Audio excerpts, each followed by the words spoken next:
have a confession to make. I don't like chocolate.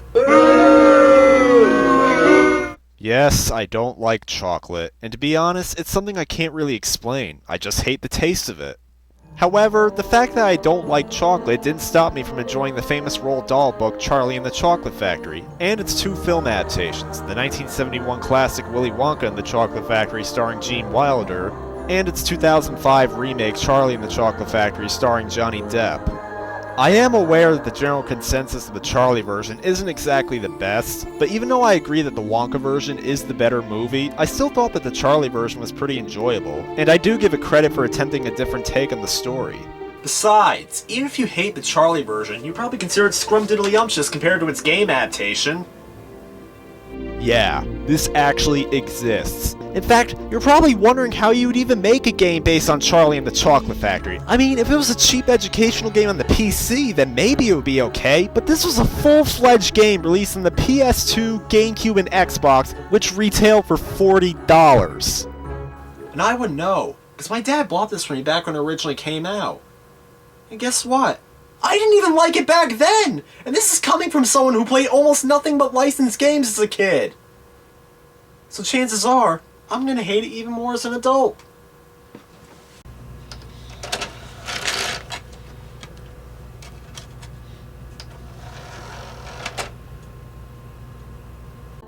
Upon starting the game up, you'll notice that the game does recreate the locations from the movie pretty well, and appropriately expands upon them to add more to the game. In-game, the characters do look like their movie counterparts, despite Charlie kind of looking like he belongs in an episode of Kids Next Door. Most of the voices are also done by the actors from the movie, with an obvious exception being Johnny Depp as Willy Wonka. But the guy that got to do the voice does a pretty good job imitating him.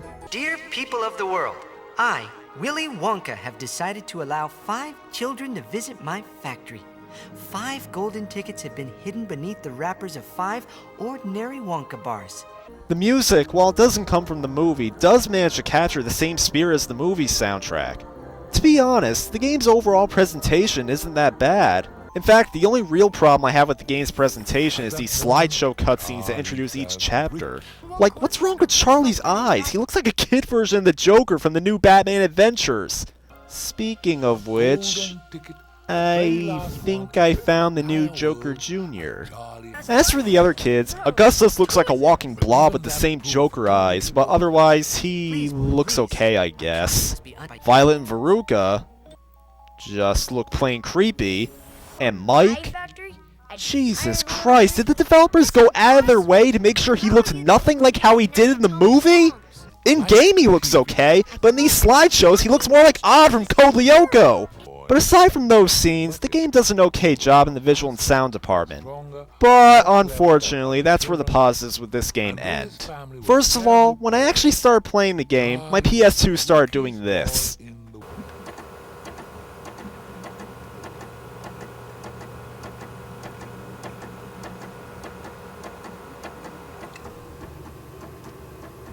Wow. If Alan Darr made me thought the system was going to catch fire, then Charlie and the Chocolate Factory makes me think it's going to explode! Getting to actual criticisms about the game itself, you'll immediately realize the game's biggest problem during the tutorial level, in that it's pathetically easy. You have to chase a $10 bill that Charlie finds in the movie throughout the town, and there's no real way to die or even lose, since there's no time limit or anything that will force you to chase the money as fast as possible. Even when you get to the sliding section, you could crash into every trash can in the road, but there's no real penalty for doing so. Now, you must be thinking, well, this is only the tutorial level, surely the game's gonna get harder later on. Well, not really. The rest of the game is set inside the factory, where you have to help save the other kids after they get caught in their respective situations. Even now, the game is still incredibly easy.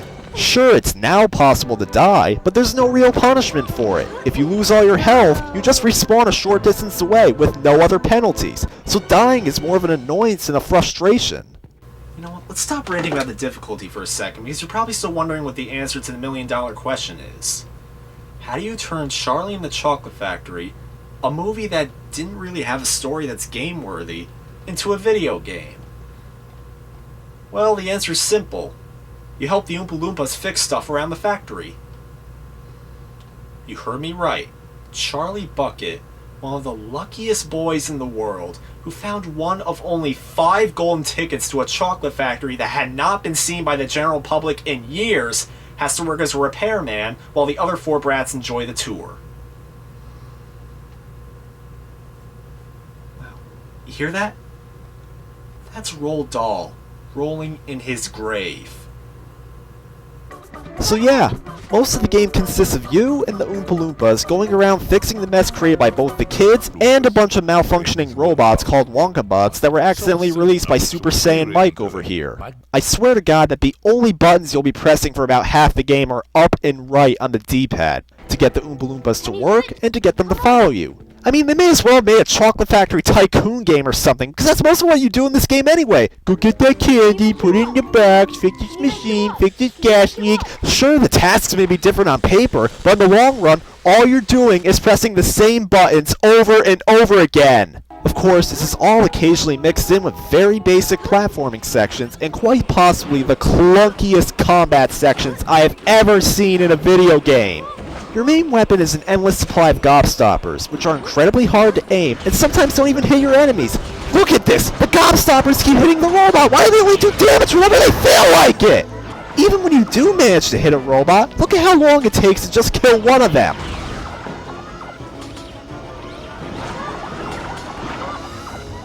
Meanwhile, the other robots are free to beat down on you. But, like I said before, if you die, you just respawn a short distance away, and all the robots you were fighting are left just as they were before you died. So this is more annoying than it is frustrating, so unfortunately, I can't really complain. The only other element of gameplay is an occasional puzzle or task you need to complete with certain types of candy you collect throughout the game, such as candy that will engulf the robots into a ball of vines, which you must then roll into a machine, rock candy that will cover Charlie in a ball, which can then be used to push the violet blueberry, and fizzy lifting drinks that can be used to fly. You also get 2 other candies to help fight the robots. Wriggle Sweets that are supposed to distract the robots, but I pretty much never got them to work, so who cares? The other candy is Exploding Candy, which can destroy the robots in one hit, but you don't get them until very late in the game, and it takes forever for them to go off, so you'll be lucky if the robots are even still in the same place where you threw it. But now, you're probably wondering, well, it seems like the game has some variety, so why are you saying it's so repetitious? Well, think of it this way. Say you get a bunch of homework from your classes in school, and you have a week to do it all. So, you decide to split up the work you have to do with a 1 class a day type of schedule. Say, all your math homework on Monday, all your history homework on Tuesday, etc., etc. Well, that's the kind of mentality this game follows. Whenever you're not ordering the Oompa Loompas around, or occasionally getting into fights with the robots, each level tends to devote you to only 1 or 2 other tasks, and they each have a pattern of tasks that repeat over and over and over again until the level is over. For instance, the level where you use the vine candy starts out like this. Get the Oompa Loompas to work a machine, capture robots with the candy, roll the vine balls into holes, climb some vines. So what's next? Simple. Get the Oompa Loompas to work a machine, capture robots with the candy, roll the vine balls into holes, climb some vines. And rinse and repeat until the level is over and you never use the vine candy for the rest of the game. What about Violet's level? That's easy. You fight some robots, get the Oompa Loompas to fix stuff, push Violet to the next room. Fight some robots, get the Oompa Loompas to fix stuff, push Violet to the next room. Fight some robots, get the Oompa Loompas to fix stuff, and push Violet to the next... You see my point yet?! Every level does a pattern like this in one way or another, ruining what little variety the game had to begin with. And overall, it just makes the game feel like a chore. Come on.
think it was possible. We went from a game that had no challenge whatsoever, to a game that had lazy written all over it, to a game that was brutally difficult for the wrong reasons, to a game with frustrating controls and objectives, to a game that's just plain boring. The game functions properly for the most part. I mean, there's sometimes problems with the Oompa Loompa AI, and the hit detection is out of whack, but since you can't really lose, it's nothing major. The camera is also kind of screwed up, since it tends to zoom in on you whenever you're near a wall, and it even has a mind of its own at times. But once again, I can't really complain about it, since on the off chance it does screw you up, the consequences are minimal. Aside from these problems, the game's designed okay, given what it's trying to achieve. It's just that it's not fun to play.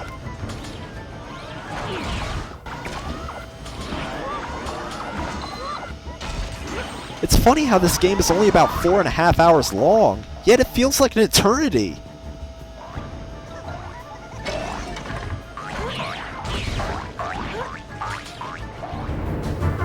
There's no earthly way of knowing how this game could be so boring.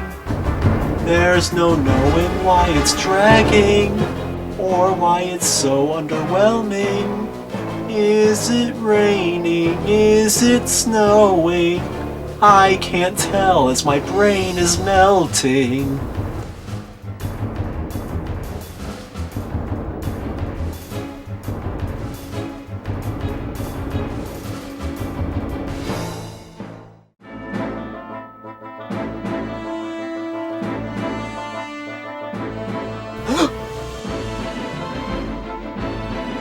A new task is now appearing, so the game must be improving.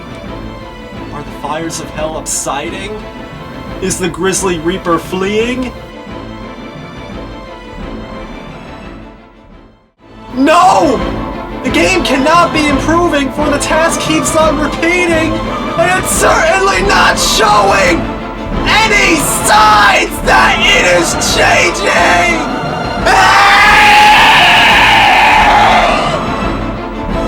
You know what? This has gone far enough! Let's stop the game! This is easily one of the most dull and repetitive games I've ever played. It's not one of the worst games I've ever played, but it's not good by any means!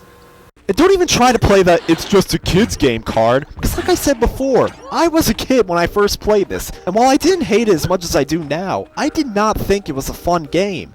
In fact, it's one of the few games from my childhood game library that I only played once, then never touched again. Besides, knowing the attention span that most kids have, would they really find a game that involves pressing the same 2 buttons for about half the game fun? The answer is no. And it's kinda sad, because the game does for the most part capture the spirit of the movies and the book. But if the game is not fun to play, then who cares if it has that spirit? Greedy. You know what? I think I need to go watch both movies now while enjoying this box of nerds, because they capture the same spirit in the book too. And unlike this game, I can just sit back and enjoy their pure imagination. So, goodbye my viewers, adieu, auf Wiedersehen, Gesundheit, farewell.